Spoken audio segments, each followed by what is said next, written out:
Hey guys, if you are in class 10 तो ये video तुम्हें बहुत ज़्यादा हेल्प करने वाली है। इस वीडियो में मैं दिखाने वाली हूँ मैंने सोशल साइंस में कैसे नोट्स बनाए थे। बिकॉज जब कोई स्टूडेंट क्लास 10th में आता है तो उसे ये डाउट होता है कि नोट्स कैसे बनाने चाहिए, क्योंकि 9 तक तो सबका ऐसे ही चल जाता है बिना नोट्स बनाए और ऐसे ही हो जाता है। पर 10th में अगर तुम्हें थोड़े अच्छा स्कोर चाहिए, मेरे को ऐसा लगता है, तो तुम्हें अपने खुद के नोट्स बनाने चाहिए, अपने खुद के handwritten notes rather than किसी और के यूज़ करना। तो अभी तुम्हारे पास स्टार्टिंग है, बहुत ज़्यादा टाइम है, तो तुम अपने नोट्स बना सकते हो हर एक चैप्टर्स के। तो मैं तुम्हें यही सजेस्ट करूँगी कि तुम अपने खुद के नोट्स बनाओ। और नोट्स कैसे बनाने हैं उसके लिए मैं तुम्हें थोड़ी सी रेफरेंस के लिए अपने क्लास 10th के हिस्ट्री के चैप्टर 2 के नोट्स शेयर करने वाली हूँ। वैसे मैंने सारे मैक्सिमम चैप्टर्स के नोट्स बनाए हैं खुद से, पर एक आपको थोड़ा आइडिया देने के लिए कि ऐसे ऐसे कर सकते हो। क्या अगर आप नोट्स ना बनाओ तो क्या आप अच्छा स्कोर ला सकते हो? पर ऑनेस्टली ये तुम्हारे ऊपर डिपेंड करता है कि तुम्हें कैसे चीज़ें समझ आती हैं। मैं एक ऐसे, मेरे को ऐसा लगता है, मैं अपने अकॉर्डिंग बता रही हूँ, क्योंकि मेरे को नोट्स से इस चीज़ें समझ आती है। क्योंकि मैं एनसीईआरटी खोलती हूँ, मेरे को कुछ समझ नहीं आता क्या लिखा है। एक तो उसकी लैंग्वेज, और ऊपर से वो एक ही पॉइंट को इतना घुमा देती है ना एनसीईआरटी, तो पर्सनली मेरे को तो बिल्कुल समझ नहीं आता कि कैसे करना है। तो अब कुछ लोग होंगे जिन्हें समझ आ जाता होगा, या फिर वो लोग काम कर लेते होंगे। तो अगर आपको समझ आ जाता है तो आपको उतनी ज़रूरत नहीं है बनाने की। पर्सनली अगर तुम मेरे से पूछोगे कि नोट्स बनाने चाहिए या नहीं बनाने चाहिए, हम यहाँ पे स्पेसिफिकली सोशल साइंस की बात कर रहे हैं, तो मैं आपको सजेस्ट करूँगी कि बनाने चाहिए। क्योंकि एक तो आप लिखते हो तो आपको खुद भी याद होता है लिखते लिखते कि आप क्या लिख रहे हो, आपको खुद भी पता चलता है। और दूसरी चीज़, लास्ट मिनट पे एग्ज़ाम के टाइम पे आपको बहुत काम आता है। क्योंकि एग्ज़ाम से पहले, मेरे को ऐसा लगता है, मैंने तो नहीं ऐसा करा, ठीक है, तो मैं एग्ज़ाम से पहले अपनी एनसीईआरटी नहीं पढ़ी थी। मैंने एनसीईआरटी बस मिड में पढ़ी थी मैंने, और इंपॉर्टेंट चीज़ें मार्क कर ली थी। बस लास्ट के समय में बस मैंने एनसीईआरटी ऊपर ऊपर से देखी थी, जो चीज़ें मार्क करी थी वो पढ़ी थी, और अपने मेन फोकस अपने नोट्स पे किया था। तो मैं तो तुम्हें सजेस्ट करूँगी तुम्हें बनाने चाहिए। बिकॉज लास्ट मिनट पे तुम एनसीईआरटी में ढूंढोगे, ऊपर से एनसीईआरटी इतनी बड़ी है, और अगर तुमने पूरे साल एनसीईआरटी में कुछ मार्क भी नहीं करा, हाईलाइट भी नहीं, तो पागल हो जाओगे। तो इससे बढ़िया तो तुम्हें बनाने चाहिए नोट्स। मैं तुम्हें सजेस्ट करूँगी कि ज़्यादा डेकोरेशन पे फोकस मत करो नोट्स में, कि तुम बहुत ज़्यादा डेकोरेट कर रहे हो। मैं ये सारी चीज़ें प्रेफर नहीं करती कि तुम्हें करना चाहिए, क्योंकि उसमें टाइम बहुत वेस्ट होता है, और तुम्हें उस टाइम को सेव करके अपनी सेल्फ स्टडी में लगाना चाहिए। तो इतना डेकोरेट मत करो, बस इतने ऐसे नोट्स बनाओ कि तुम्हें समझ आ जाए और तुम लास्ट मिनट पे रिवाइज़ कर सको, बस। इससे ज़्यादा तुम्हारा कोई काम का नहीं है। कुछ इंपॉर्टेंट क्वेश्चंस भी लिखने होते हैं, जो मैं आगे दिखाऊंगी तुम्हें। जैसा कि मैं अपने नोट्स शेयर करूँगी आगे, तो वो मैं दिखाऊंगी कि मैंने कैसे बनाए थे। कुछ बच्चे क्या गलती करते हैं, वो एनसीईआरटी उठाते हैं और पूरे कॉपी करने लग जाते हैं। तो वो तुम्हारी, भाई उसमें नोट्स जैसा क्या है, जब तुम पूरी एनसीईआरटी को कॉपी कर रहे हो तो तुम्हें पूरा कॉपी नहीं करना है। ऐसा कैसा एनसीईआरटी उठा के छाप दिया, नहीं। पहले तुम्हें नोट्स बनाने के लिए तुम्हें एक चैप्टर की अच्छी खासी नॉलेज होनी चाहिए। तुम्हें वो चैप्टर आना चाहिए, तुमने पढ़ा होना चाहिए वो चैप्टर। ऐसा नहीं कि तुमने कोई भी रैंडमली चैप्टर खोला और नोट्स बनाने स्टार्ट कर दिए। तो पहले चैप्टर को अच्छे से पढ़ो, या फिर तुम एक चैप्टर पढ़ के लास्ट में सीधा नोट्स भी बना सकते हो। तुम्हें पूरे चैप्टर की समरी याद है तो तुम अपने वे में उसे अपनी लैंग्वेज में लिख दो, वो भी एक अच्छी चीज़ हो जाएगी। या फिर साथ साथ जितना पढ़ा है उतना बनाते जाओ। जितना पढ़ लिया उतना मैंने एनसीईआरटी से साइड में एनसीईआरटी रखी, और साइड में अपनी लैंग्वेज में थोड़ा बहुत लिखती गई। पढ़ी मेरे को एनसीईआरटी की, तो वहाँ से मैंने देख लिया, बाकी मैंने अपना लिखा। जहाँ पे मेरे को लगा कि कोई अच्छी लाइन एनसीईआरटी की मैं ये लिख सकती हूँ अपने नोट्स में, और अगर मैं ये लाइन अपने एग्ज़ाम में लिख दूँ तो मेरे थोड़े मार्क्स इंप्रूव हो सकते हैं, थोड़ा सही रहेगा। तो वो लाइन तो मैं लिखनी है एनसीईआरटी से। और कोई लाइन बहुत ईजी लग रही है, समझ आ रही है, तो वही लिख दो। तो इस तरीके से तुम्हें नोट्स बनाने हैं। ऐसा नहीं करना कि तुम्हें बहुत मोटे पेज के नोट्स बना रहे हो। मिनिमम पेज के बनाओ, जितना रिक्वायर्ड है उतने के, बस। ज़्यादा कुछ नहीं लिखना तुम्हें उसके अंदर। क्वेश्चंस भी मैं बताऊंगी तुम्हें कौन कौन से क्वेश्चंस लिखने हैं, सारे नहीं लिखने हैं। मैं अपने नोट्स दिखाती हूँ। So let's move to the screen, और मैं आपको अपने नोट्स दिखाती हूँ कि मैंने कैसे बनाए थे। वहाँ पे भी मैं कुछ इंपॉर्टेंट पॉइंट्स बताने वाली हूँ, तो स्किप मत करना, लास्ट तक देखना। सो गाइज़, फाइनली हम आ चुके हैं अपने पीडीएफ पे, एज यू कैन सी यहाँ पे साइड में। सो ये है मेरे चैप्टर 2 के हिस्ट्री के नोट्स। सबसे पहले तो मैं दिख रहा होगा कि मैंने यहाँ पे अपने जो हेडिंग है उसको मैंने अलग कलर से एकदम शो करा हुआ है, ताकि मेरे को पता चल जाए कि वो टॉपिक है, ठीक है।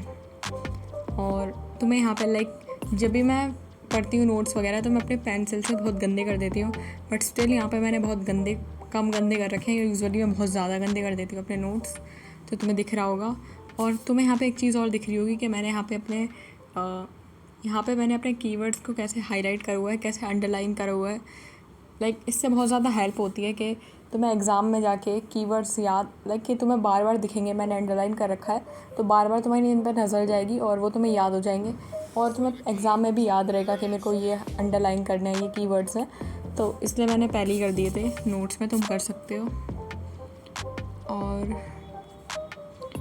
और मैंने हाईलाइट भी कर रखे हैं। और तुम्हें ये जो टॉपिक दिख रहे हैं, तुम्हें ये जो चीज़ें दिख रही है, ये वाला जो मैंने अभी हाईलाइट करा है, ये वाली चीज़ मैंने एज इट इज़ एनसीईआरटी से ही उठाई है। तुम ये देखोगे ये वाली लाइन्स एनसीईआरटी में लिखी हुई है।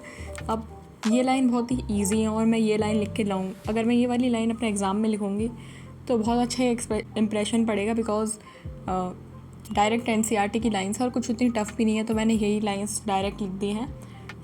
इसलिए तो मैं सजेस्ट करूँगी कि तुम कुछ लाइन एनसीईआरटी की ऐसे लिख सकते हो, उसमें कुछ ऐसी बात नहीं है तो तुम लिख सकते हो। थोड़ा नीचे आ जाते हैं अब कुछ वर्ड्स हैं यहाँ पे आपको दिख रहे होंगे। यहाँ पे मैंने उनके ऊपर कॉपी के ऊपर मीनिंग लिख रखे हैं, कॉपरेशन, ट्रेनिंग। इस तरीके से तुम मीनिंग्स भी लिख सकते हो अगर तुम्हें नहीं आ रहे हैं तो। और यहाँ पे आगे अंडरलाइन करी हुई हैं, ये देख सकते हो तुम लोग, पीजेंट्स, बहुत सारी चीज़ें मैंने अंडरलाइन करी हुई हैं, तो ये तुम्हारे लिए काफ़ी हेल्पफुल रहेंगी। मैं तुम्हें सजेस्ट करूँगी कि तुम भी करना अपने नोट्स में। यहाँ पे भी कुछ लाइन तुम्हें एनसीईआरटी से एज इट इज़ दिख रही है, पर एज इट इज़ मतलब तुम्हें पूरा एनसीईआरटी को छाप नहीं देना है, पूरा नहीं करना है, थोड़ी बहुत चीज़ें तुम लिख सकते हो एनसीईआरटी की जो तुम्हें समझ आ रही है, तो वो लाइन्स मैंने उठाई हैं। एज इट इज़ पूरा नहीं लिखना है एनसीईआरटी को। कुछ डेफिनेशंस कि थोड़े वर्ड्स थोड़े टफ़ लग रहे थे मेरे को, थोड़े इतना थोड़ा इजी नहीं था समझना, तो मैंने थोड़ा यहाँ पे पेंसिल से ऊपर भी लिख रखा है इसका meaning, this act allowed British government to arrest anyone, इस तरीके से, तो वो तुम लिख सकते हो। और मैंने हाईलाइट भी करा हुआ है, तुम देख सकते हो यहाँ पे मैंने पॉइंट्स हाईलाइट भी करे हुए हैं, इम्पॉर्टेंट। अब तुम कहोगे कि हमें क्या क्वेश्चंस लिखने हैं। अब ये देखो, मैंने अपनी नोटबुक में क्वेश्चन लिख रखा है, पर तुम्हें सारे क्वेश्चंस नहीं लिखने हैं, तुम्हें बहुत इंपॉर्टेंट क्वेश्चंस लिखने हैं अपने नोट्स की नोटबुक में साथ में, बिकॉज कोई क्वेश्चन तुम्हारे टीचर ने कह दिया कि ये क्वेश्चन बहुत इंपॉर्टेंट है, इसे लिखना, तो वो क्वेश्चन तुम लिख लो, या फिर वो क्वेश्चन लिखना जो तुम्हें लगे कि ये मेरे से नहीं हो रहा है, या फिर ये मैं भूल जाऊँगी, इस टाइप के क्वेश्चंस लिखना, सारे क्वेश्चंस मत लिखना, या फिर जो बहुत इंपॉर्टेंट क्वेश्चंस हैं वो लिखना बस। नेक्स्ट तुम देख रहे हो यहाँ पे मैंने एक क्वेश्चन लिखा हुआ है और उसके ऊपर स्टार भी मार्क करा हुआ है 3 बार, कि इम्पॉर्टेंट है, इसलिए मेरी बार बार इस पर नज़र जाए और मेरे को याद रहे, इस तरीके से। और अगेन मैंने फिर काफ़ी सारे ये वो क्वेश्चंस हैं जो मेरे को नहीं आते थे, या फिर जिनका आंसर्स मेरे को नहीं आ रहे थे, तो मैंने वो क्वेश्चंस लिखे हैं। और जो टॉपिक मैंने अपने नोट्स में उतने अच्छे से मेंशन नहीं करा है, जो चीज़ें इंपॉर्टेंट नहीं है उनको मैंने क्वेश्चंस के फॉर्म में लिख दिया है यहाँ पे। तुम मेरे नोट्स में देखोगे मैंने अल्लूरी सीताराम राजू के बारे में ज़्यादा बात नहीं करी है, पर मैंने वो क्वेश्चन डाल दिया है एक उनसे रिलेटेड, अगर ये आ जाए तो मेरे को आता हो, इसलिए।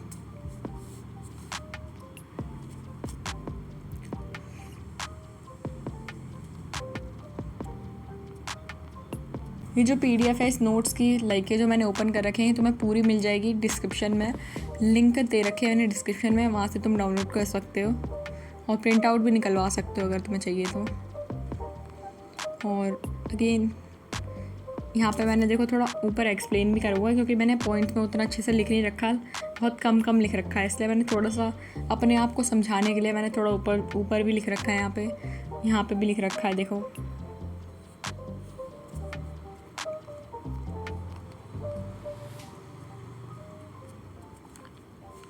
और अगर तुम्हें अपने क्वेश्चंस तुम इस तरीके से भी नोट्स भी बना सकते हो। मैंने यहाँ पे तुम देख सकते हो, यहाँ पे ये क्वेश्चन है, ये टॉपिक है एक बुक में, इसको मैंने क्वेश्चन के फॉर्म में लिखा हुआ है, तो तुम हर टॉपिक को एक क्वेश्चन बना के उसके आंसर के फॉर्म में पॉइंट्स में लिख सकते हो, वो भी तुम्हारे लिए हेल्पफुल रहेगा अगर वो चीज़ तुम्हें पसंद है। तो तुम एक टॉपिक लिखो इस तरीके से, जैसे मैंने लिखा हुआ है सेंस ऑफ कलेक्टिव बिलोंगिंगनेस, तो इसके बाद टॉपिक को तुम आंसर के पॉइंट में पॉइंट्स में लिख दो, वही पॉइंट्स तुम एग्जैक्ट अपने बोर्ड में लिख के आ सकते हो, पर इसके लिए तुम्हें रटना पड़ेगा, तुम एक पॉइंट रटोगे बैठ के अगर तुमने इस फॉर्म में बनाया तो। पर मैं सजेस्ट नहीं करूँगी तुम ऐसे बनाओ, बाकी तुम्हारी मर्ज़ी है। तो लास्ट में मैंने इसे एक क्वेश्चन के फॉर्म में कवर करा है। लाइक ये बहुत इंपॉर्टेंट क्वेश्चन था ये वाला, ऑफ कलेक्टिव बिलोंगिंगनेस। ये बहुत इंपॉर्टेंट क्वेश्चन था, तो इसको मैंने क्वेश्चन के फॉर्म में ही लिख दिया रैदर देन नोट्स में लिखना। तो इसके मैंने आंसर पॉइंट्स में लिख दिए थे इस तरीके से। सो यहाँ पे मेरे नोट्स ख़त्म होते हैं, और बाकी तुम्हें इसकी PDF मिली जाएगी डिस्क्रिप्शन में, तो तुम वहाँ से डाउनलोड कर सकते हो। और बस यही था, थोड़ा सा तुम्हें रेफरेंस मिल जाएगा कि किस टाइप के नोट्स तुम्हें बनाने हैं, और देख सकते हो तुम, या फिर इसका प्रिंट निकलवा सकते हो। So that's it for the video, see the next one. और थैंक यू लिख देना मेरे को यार कमेंट्स में, तुम लोग ये बहुत मेहनत करते हो। सो बाय।